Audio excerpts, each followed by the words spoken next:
L'arme est chargée pour 2 coups. C'est bon pour vous?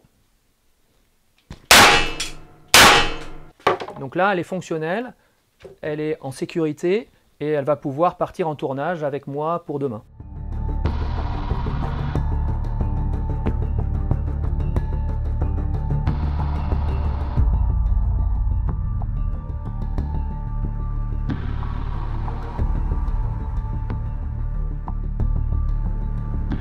Nous sommes une équipe d'armuriers, on propose des armes à blanc pour les tournages de films et ensuite on se déplace sur les plateaux de tournage pour les faire fonctionner, entraîner les comédiens. Donc on est là pour faire fonctionner les armes et ensuite pour faire régner la sécurité au plateau.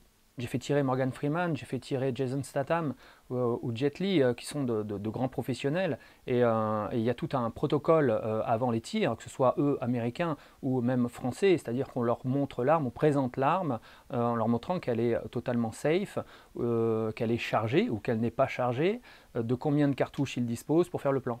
Donc là, je vous ai fait donc descendre dans le stand de tir. C'est là où on teste nos armes avant de partir en tournage. Donc j'insère mes cartouches à blanc qui ne disposent pas de balles.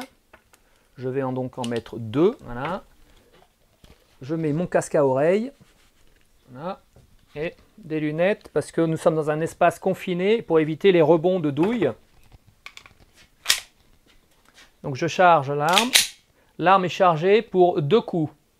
C'est bon pour vous? Il n'y a pas de projectile en face, il n'y a pas de balle.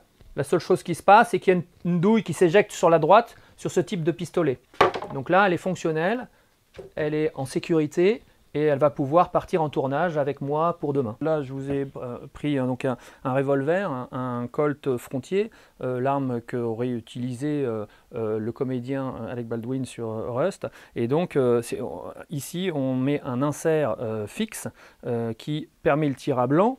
Ceci est une cartouche à blanc, donc elle ne dispose pas de balles. C'est une cartouche à blanc et donc ça permet le tir à blanc, mais ça empêcherait l'insertion d'une vraie munition. Ça, c'est une vraie fausse cartouche parce qu'elle n'a pas de poudre, mais par contre elle a une ogive et cette ogive là serait bloquée par notre rétrin. En France, comme il y a des armuriers au plateau et que les armes ne sont que des armes de cinéma, on ne pourrait pas tirer de vraies munitions.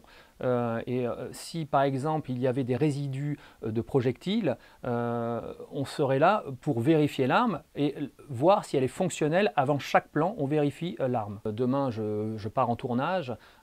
Très certainement qu'on va me parler de cette histoire et qu'on va devoir montrer qu'on vérifie encore plus les armes. Ce qu'on faisait de manière professionnelle, mais sans le montrer à personne, forcément, eh bien on va devoir très certainement montrer qu'on vérifie l'arme et rassurer tout le monde, oui.